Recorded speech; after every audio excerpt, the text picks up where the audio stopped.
Hi, I'm Gavin, I'm Ryan. and welcome back to the Sound Project.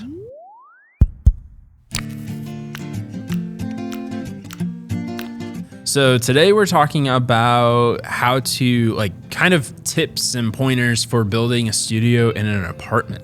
Yeah, it's a question we get a lot. Is people are it's kind of a do-it-yourself like tips and techniques on like. We get the question like, what can I do? I'm in an apartment. There's limitations, and so we thought we would cover some of those things. Yeah, so I kind of have a list of top 10, and we'll just go through that and kind of go from there. Mm-hmm. So the first thing is location and isolation. So with apartment complexes, they're not building based on STC ratings and isolation needs. Yeah. But there are some things like that you can kind of request as far as like if an apartment is able to give you a choice in location, like maybe not being right next to a like dog park or next to a park where kids may be, like Sure. You can do certain things like that. But then there are some things that you can do on the isolation side. So I'll let you kind of talk about that. Yeah, when it comes to apartments, they're built to be efficient, like cost effective. Normally, the walls are in between units. Sometimes it's just half-inch drywall on either side of 2x4 studs with no insulation, which has an SDC of around 30. You know, and that's obviously not going to get the job done if you're trying to produce music and play music at a decent level. Because if you can hear people's voices when they raise their voices on the other side of the wall, what is a speaker or subwoofers or a guitar amp going to do to that? And so it's a really big challenge because when it comes to isolation, it's a construction approach is really how you knock it out. And that's how you really improve isolation is by sometimes tearing down the drywall and putting up isolation clips and all these specialty materials. And all of which are not options in an apartment usually. Landlord is probably not going to be your friend if you start doing that type of construction in their space. So a lot of times you're limited when it comes to that.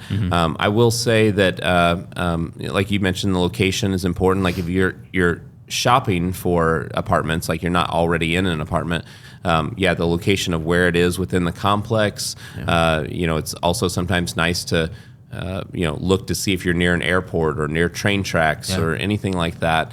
But even so, like if you could be on the first floor, that's going to be a better option for you because two things. One, it eliminates anybody below you, and sound travels in so many different directions, and especially impact noises of like, let's say you have even an electronic drum set can be a problem in an apartment complex because that vibration is going to get into the structure and travel out. So first floor is great if you can be like on the concrete slab. That's a good thing. You also can do some things when it comes to your door. Normally the doors aren't the best in apartments. They're usually sometimes hollow core doors and they're not very heavy, which is things that you typically want in a studio. But if you can put good seals around your door, that's going to make it a lot better. Because typically a hollow core wood door with no seals has an STC of 12. Not good, right? And that's most of that sound is traveling out of that surface. So if you can just seal it, because we talk about a lot how sound travels like water. If you imagine filling up your room with water, anywhere the water can leak out is where sound can leak out. And I think that just sealing your door with some rubber gaskets and a nice sweep at the bottom can make a big difference. Another weak link for isolation in a apartment would be the windows. And windows a lot of times, they're not made out of sound isolation glass like laminated glass. It's just a maybe plate glass or insulated glass that's going to leak a lot of the sound out. Also, if it's operable, the seals may not be all that great on it. So one of the things we often tell people is you can build a window plug pretty cost effectively. And what that is just getting some MDF or OSB or plywood, getting multiple layers of that and make it the exact size of the window opening, but leave enough room to be able to put a rubber gasket around the perimeter so that when you friction fit it into the windowsill, it seals airtight. And a lot of times we just say get some handles that you put on the outside of it. And for the most part, like if you're not being loud, you can just leave that window plug somewhere else. And then when you're wanting to be a little louder, or cut out the noise from traffic or birds chirping or anything like that, you can friction fit that in the windowsill, and it'll drastically reduce how much sound comes through. Nice. That's something I wish I would have known when I was in college. Yeah. Like, that's not something I ever would have thought of. Yeah, because a lot of times the exterior walls of these apartment complexes, sometimes it's brick and sometimes it's pretty decent. But then if you put a window in it, that's the weak point. And so if you can seal that up a little bit better, it goes a long way. That makes sense. Are there any other considerations like within the space? So like we talked about location, like maybe within an apartment building, but are there certain considerations like within the apartment itself? Like obviously staying away from bedrooms or being on the opposite side of a bedroom, but I mean, it's if you're choosing an apartment and you can look at different floor plans, like if there's a floor plan where the two bedrooms don't share a wall together, for instance, if you're working on music and your wife or your husband is in another room, you want to make sure that you're not disturbing them. And so if you get a floor plan and like one bedroom's on one side and one bedroom's on the other side, that's nice because you have separation there.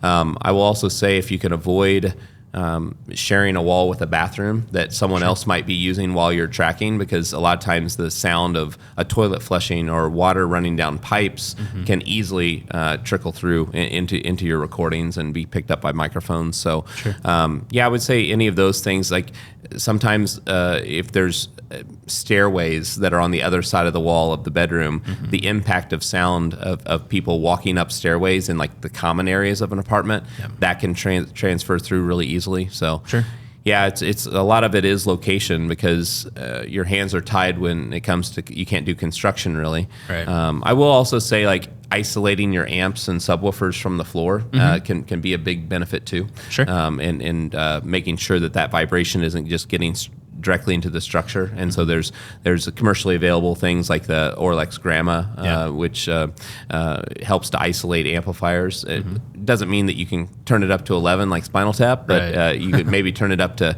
5 or 6 when before you could only do 1 or 2. That's true. The next one is room dimensions. And this one is a little bit harder because you don't have any control over what your room dimensions are in an apartment. But there are certain things that you can keep in mind when maybe picking the room within your apartment. Like one thing that we always tell people is like making sure that the room dimensions aren't divisible by each other or by a common denominator.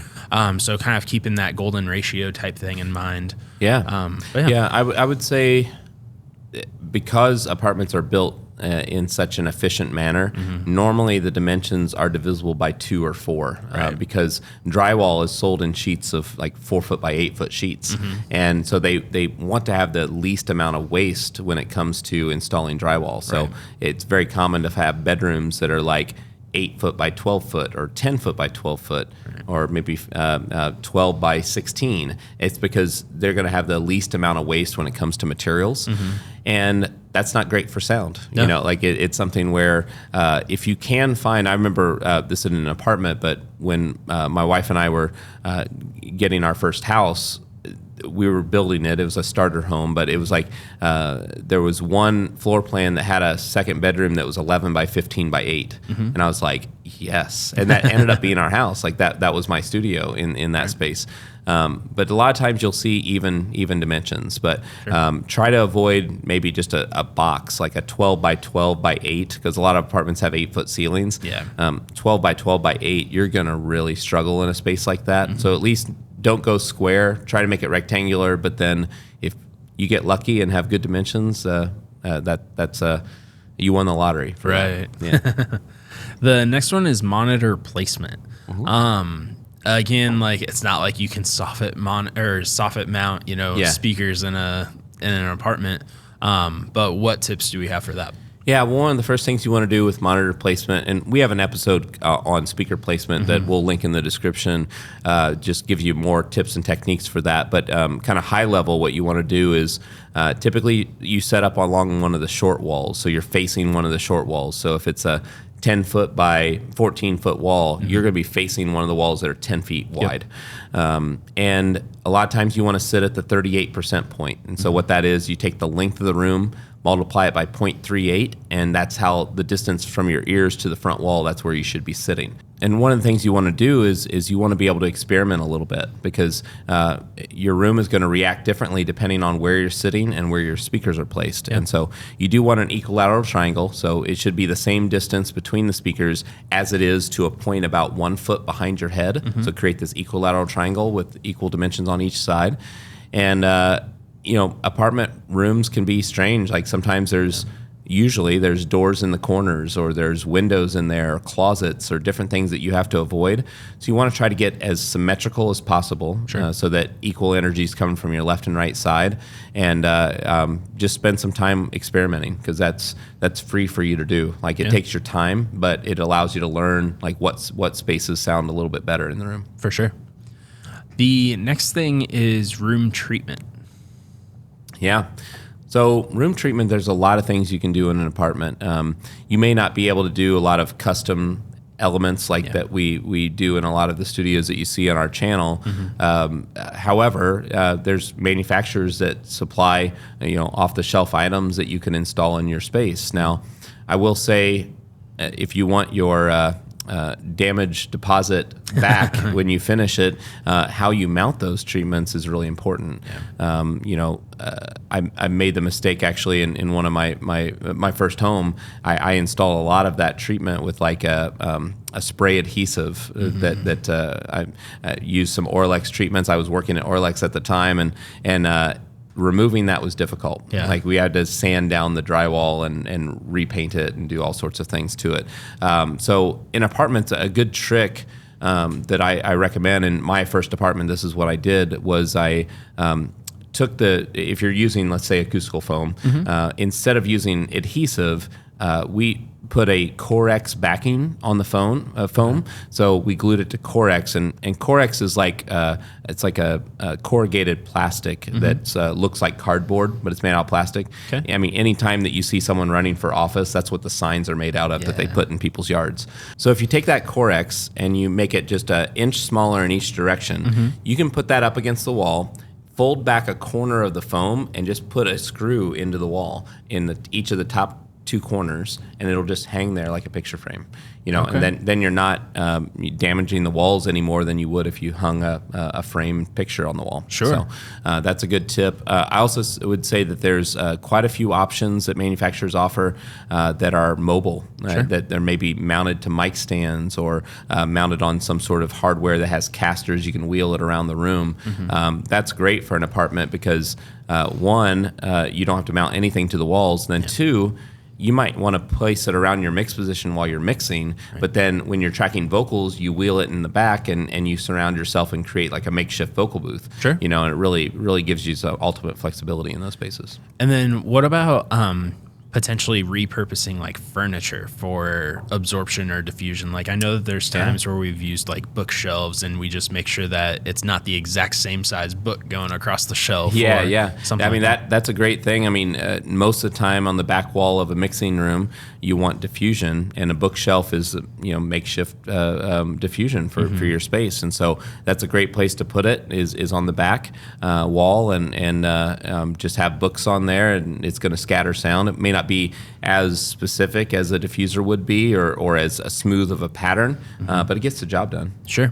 And kind of along that same vein, as far as like furniture and things like that, we also want to be cautious about where we're putting reflective items. Yeah, that's true. I mean, you can get early reflections from any surface, and so it could be walls, floors, ceilings, but then it can also be rack gear. Like if you have a huge piece of rack gear that's to your right, but you don't have one to your left, you have imbalance in your room, and it's going to cause some issues potentially when you're panning and making decisions like that.